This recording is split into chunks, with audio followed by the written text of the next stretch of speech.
Welcome back, and yes, I hope you enjoyed the background report on efforts towards sustaining water and natural resources in Africa, particularly in West Africa now, but generally in our dear country, our dear continent, Africa.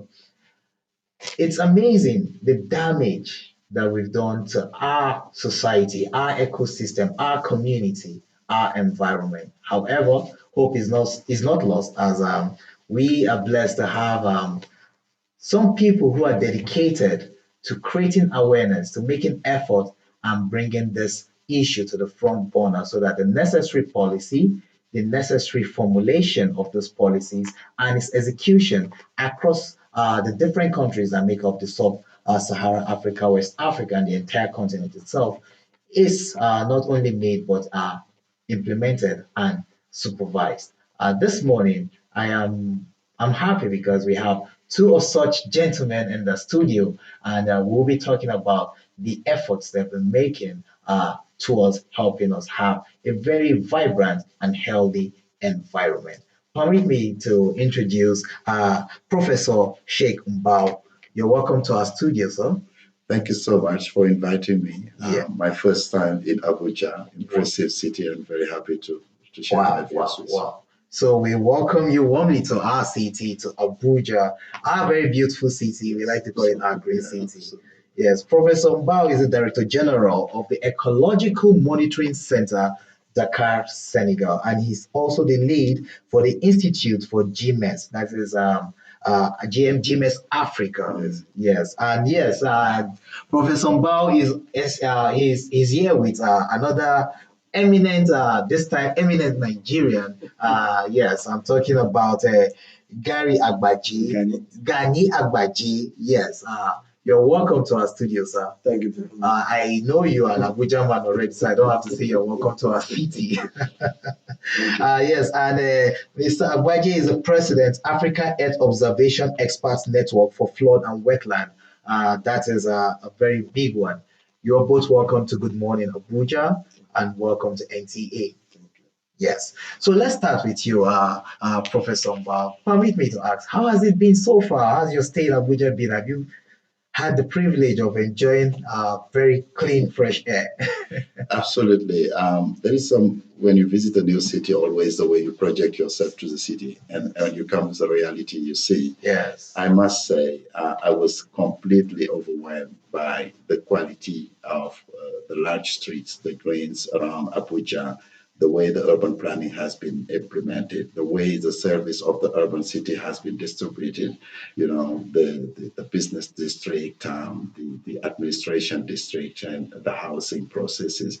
Despite the fact that Abuja is quite hilly, it's very rare to find uncontrolled urban processes, and that's quite impressive.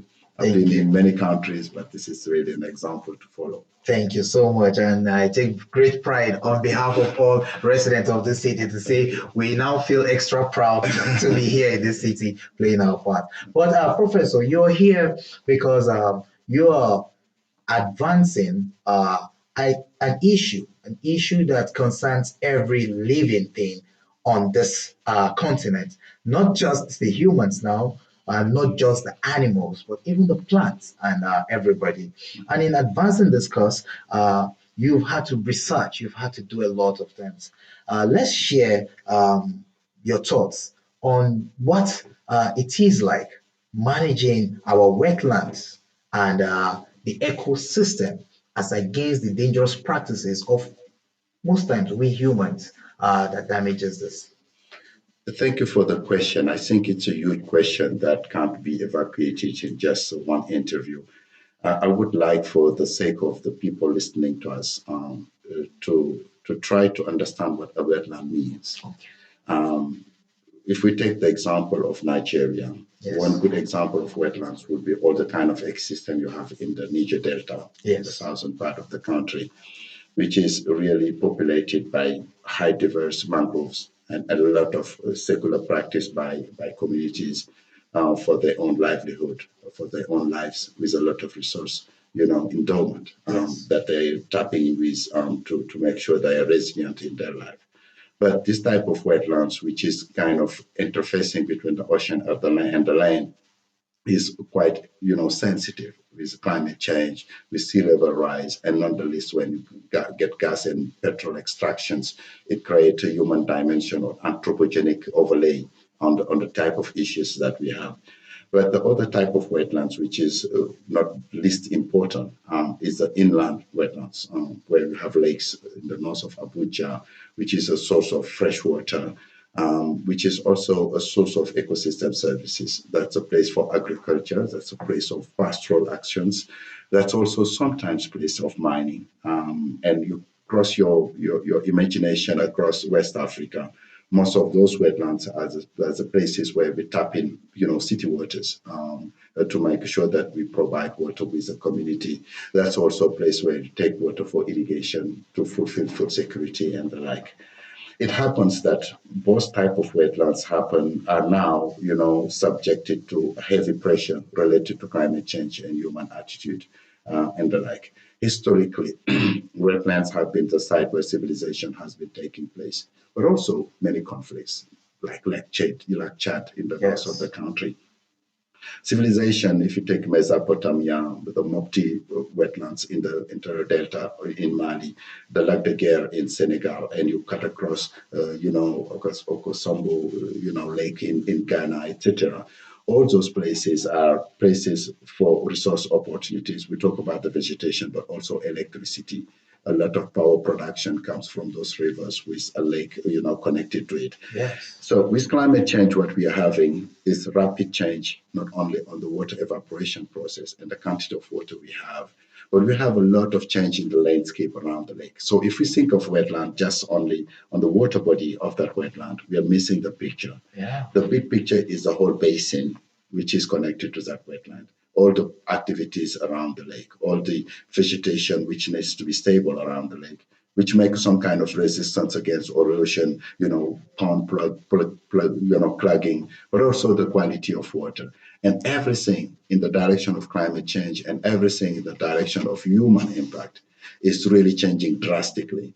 So our interest in GMS in Africa is to check what are the drivers, what are the determinants that makes those wetlands very sensitive to change, and how can we reverse the process in order to ensure that the natural functioning of those wetlands is maintained for the sake of the poor communities who really depend at a large deal to those wetlands for their resilience and survival.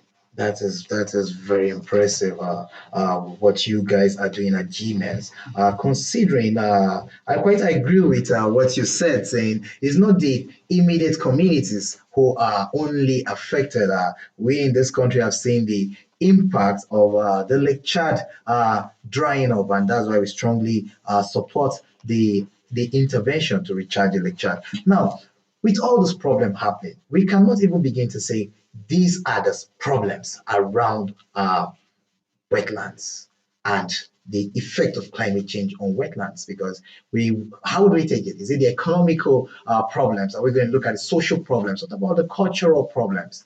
Uh, Genetic disorder that will happen as a result of this climate change. But let's try to say how, let's just look at one or two solutions. How do we reverse this? How do we get these wetlands to maintain the integrity that is needed to keep life at a balance, especially for people who depend on it? There are many solutions, and there is not one size fits all. Okay. Every wetland has, in the context where it is, should be designed and crafted in a way it functions based on the kind of drivers that you have in place. But in general terms, what we think is important is nature-based solutions are one of the conduits through which we can address wetland sustainability. One example is if you do too much deforestation around one lake, you can't expect that the role of vegetation to stop the sand and to stop the sediment, that role of vegetation does not exist anymore.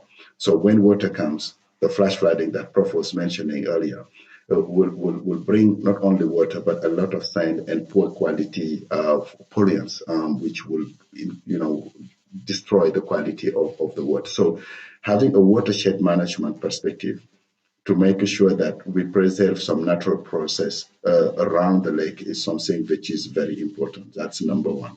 Making sure that we do not destroy all the ecosystems around water, wetlands. The second one is we need land, we need land for housing. And there is an expansion of all cities in Africa. They're blooming everywhere. Yes. But in doing that, we need to think of, making sure that our cities are green. Because if you do only concrete everywhere, the flooding proof will come to it. But the most impact that we see is also protracted to the wetlands, and that comes to the question of sanitation and water quality, water pollution in wetland. In sanitation, most of these wetlands, completely attract people for housing because they are nice ecosystem, etc. Yes. But where is the sewage water going? If it's going to the wetland, in a few years you will have gray water rather than blue water. And that water, if you want to process it for drinking water, then you are stuck on issues.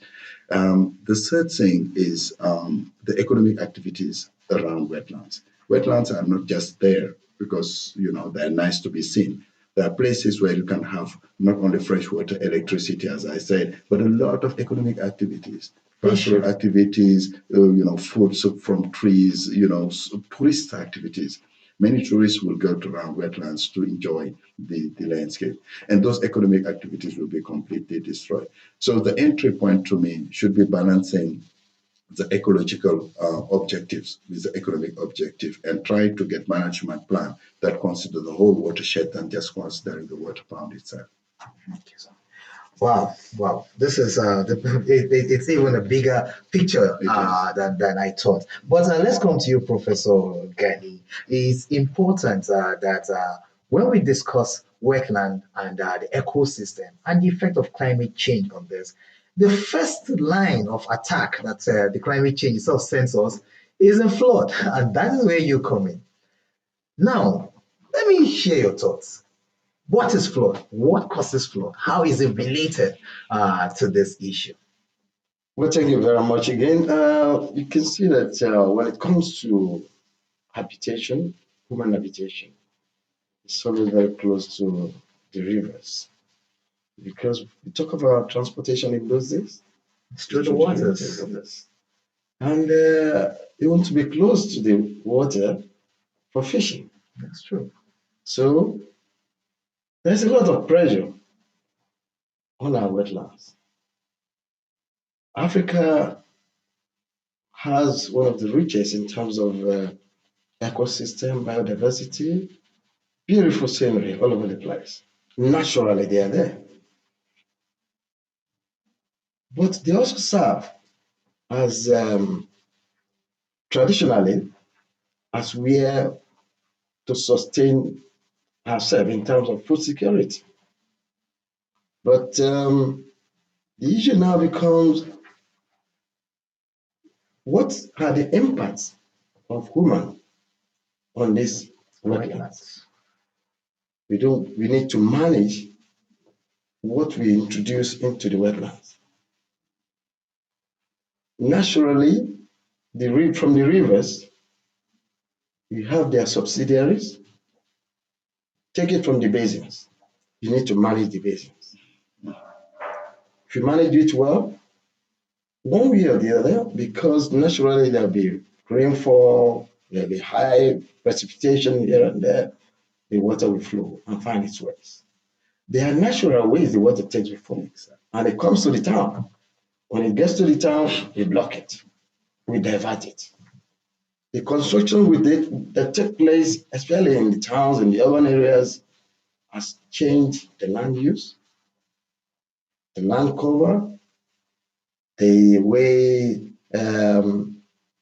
all these things has a serious impact on water cycle.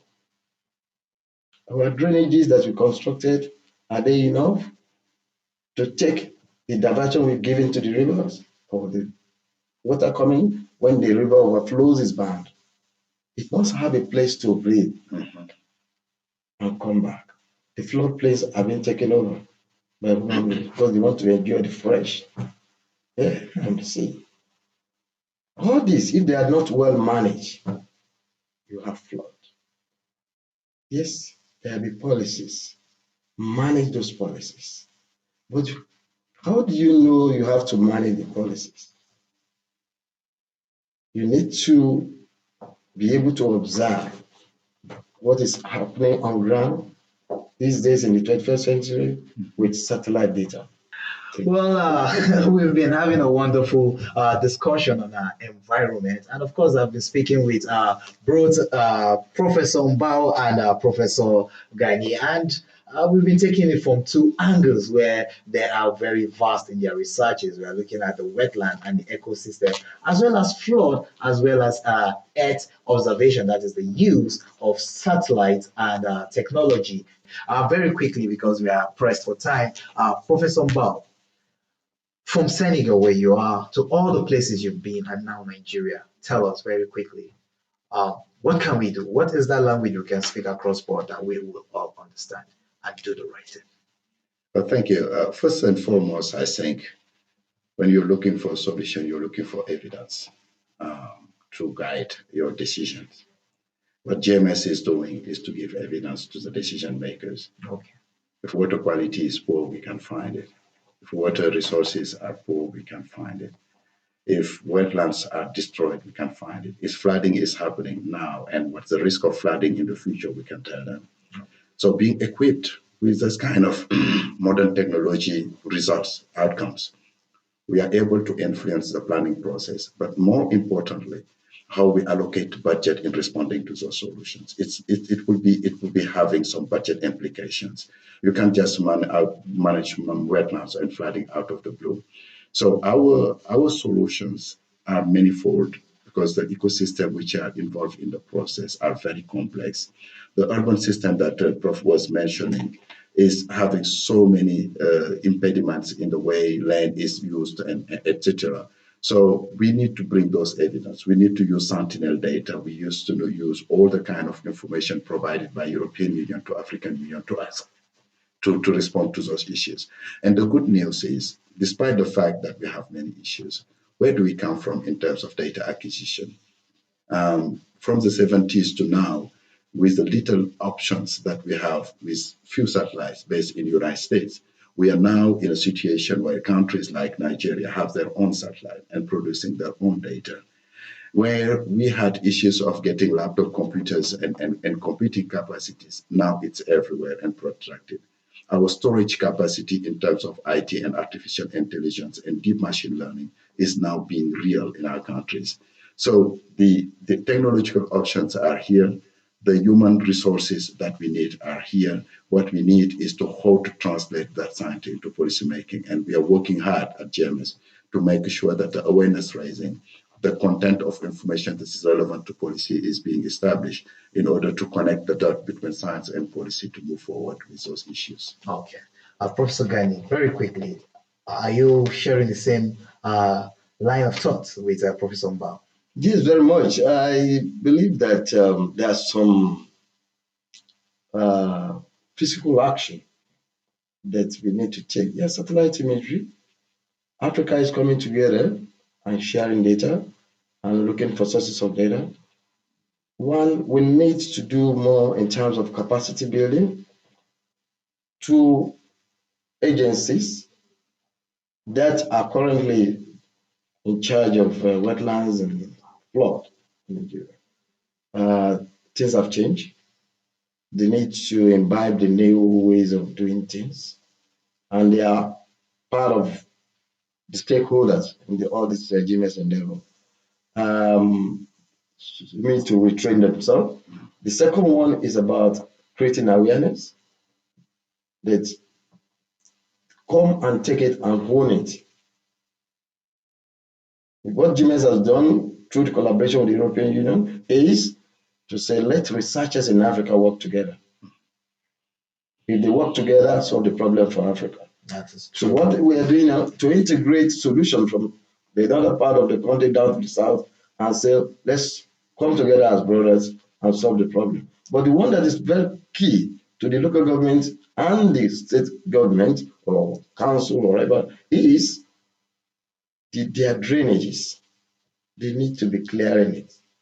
They need to know where to place storm drainages to allow water to find their way.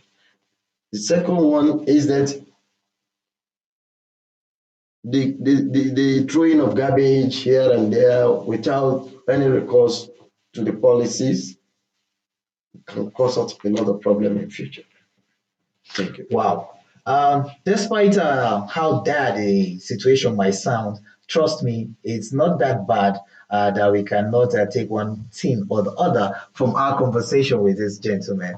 All we need to do is just be human enough, to be neat enough, to be conscious of the fact that this earth we are enjoying, we did not only borrow it from our future kids, but we inherited it from our parents. Also, there's an adage in Yoruba that puts that together.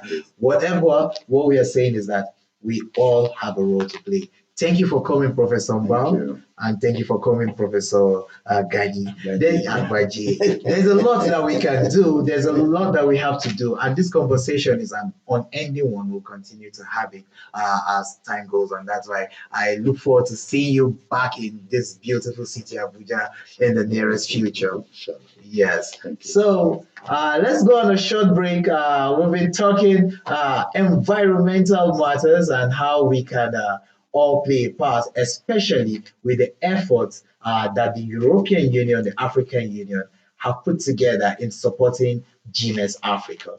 Stay with us.